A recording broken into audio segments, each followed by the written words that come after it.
Hello, everybody, or one person, or people. Um, I've been depressed.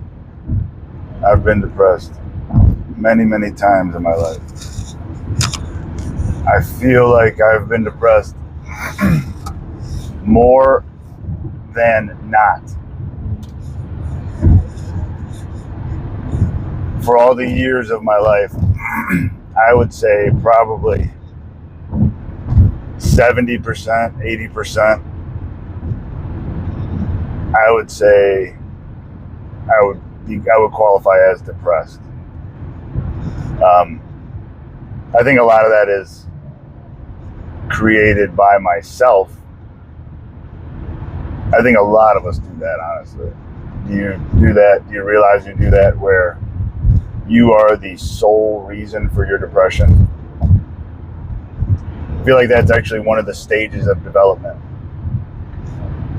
because you'll be depressed, and in the early stages of depression, of human development, when you're depressed, you find ways to blame other people in your environment, or factors in your environment, or your situation, or whatever it is.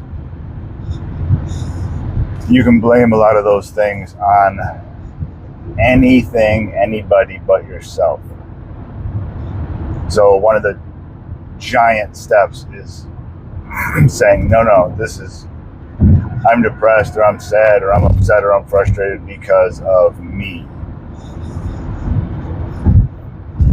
So I think fairly early on in my depression, I realized I was the biggest culprit.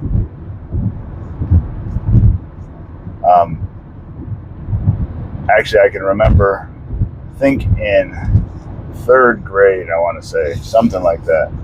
Third grade or fourth grade. And I was serious, but also I wanted attention. Actually, I like this sun. I'll leave the visor up. But I remember telling one of the counselors or teachers, I was in a lot of LD classes, like special ed, that kind of stuff. And you get like teachers who kind of follow you around and just take a special interest in you. They kind of help you through stuff. You get a little bit of a lot of special attention depending. But I remember telling one of them that I was like, that I wanted to die, and whatever way I worded it at the time. And I had a lot of signs that made them at the time take it serious, even though I was really young. It looked like we had come from kind of a rough household, and there was a few of us in the school system at that time. So for whatever reason, they took it seriously. And they had my dad at the time come in. Like, not that day, it might have been a couple days later or whatever, but the teacher felt it necessary to call my dad and have him come in, and we had like a meeting. And I just remember my dad saying, like, I was absolutely floored. Okay. I miss my dad. I was absolutely floored. Like, I just couldn't believe it. He was one of those. And I mean, from his perspective, it makes sense. I was a young ass kid. Like, how could a kid like that have such serious feelings of depression that makes them, in any way, shape, or form, contemplative of suicide? Single digit age, thinking about suicide. Maybe it's more common than I think, but I've not really heard that story from many people. But that's as early as I can remember it happening, or just being present, because I definitely said it for attention, but also I was serious about the depression part. And now I know a lot of what people call depression isn't really as much depression as it is you're not doing the things that you should be doing in your life. Like, I think before they give you medication for depression, they're supposed to be like, are you sleeping? 6 hours minimum?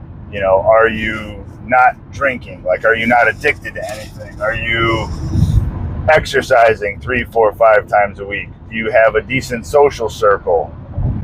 Do you have things that you care about outside of work, like hobbies or,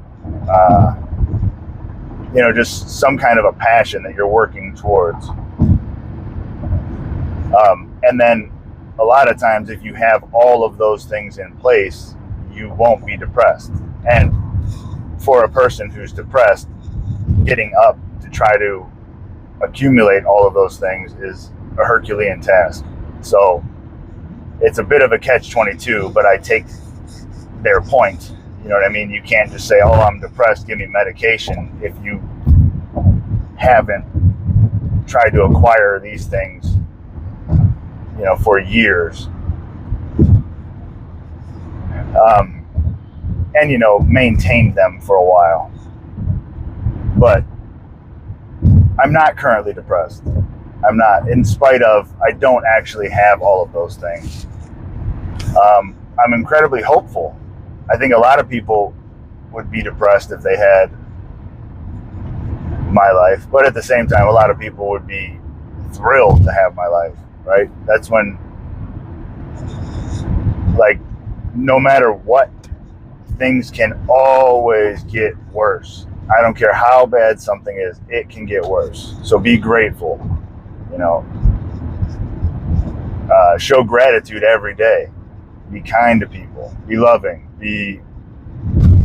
I'm overly loving to people, to strangers, to everybody. And it will cause a lot of people to take your kindness for weakness.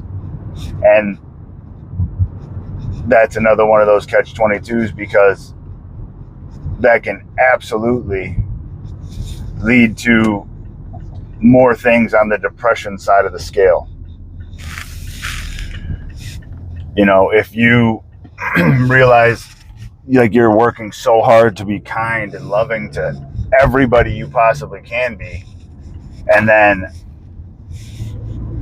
you know, people that you thought were your friends or just coworkers or whatever, people that liked you and at least kind of cared about you, like they care about you at least a little bit, you come to the realization that they're like, oh, this guy's weak. He's weak.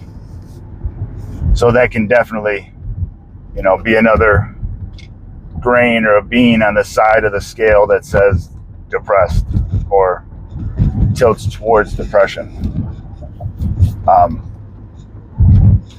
Some things that I've done, aside from drugs, because I've done a lot of drugs over the years, that have an almost immediate effect to alleviate depression. Honestly, one weird one that I never would have considered until I felt the effects was fasting. If you've never done any fasting, first of all, don't just jump into it. Do some research. For sure, get really good electrolytes and get some of the keto strips you pee on, so you can see when you switch into fat adaptation and you're burning fat and ketones, because it makes fasting way, way easier if you're not running off of sugar and carbs and things like that. Like, if you're good at going 10, 12 hours in between meals, if you're already keto, if you've already had experience fasting. But once you get into extended fast, for me specifically, the biggest benefits would show up at about the 3-day mark. That's when I would stop pooping, which is actually awesome if you don't have to poop. Big time saver, because, you know, we look at our phones for 20, 30 minutes, an hour, every time you go in the bathroom to poop, sometimes. But also, I realized probably 7 or 8 years ago, on day 3 of a fast, that I felt absolutely euphoric. Like, I did not have any version of road rage. It was not possible. I like somebody could cut me off or do something crazy and get pissed at me, and I was like, yeah, I love you, like, it's okay, you know, go ahead, bye, have a great day. Yeah, like that was one of the best natural depression cures I've ever experienced. You know, a lot of people will say exercise, and exercise definitely works for depression, but I think that it takes like a lot longer than fasting. You might get a brief little boost right after, like a workout,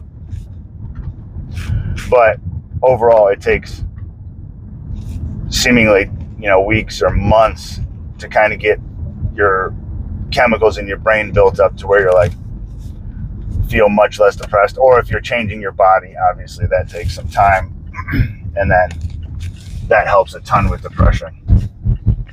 But don't be depressed. Contact me. I have details down below or wherever the hell, and I'll try to help, honestly, with anything I can help with, because like I said, I love everybody. Definitely try to live what I say and try to be there for people. All right.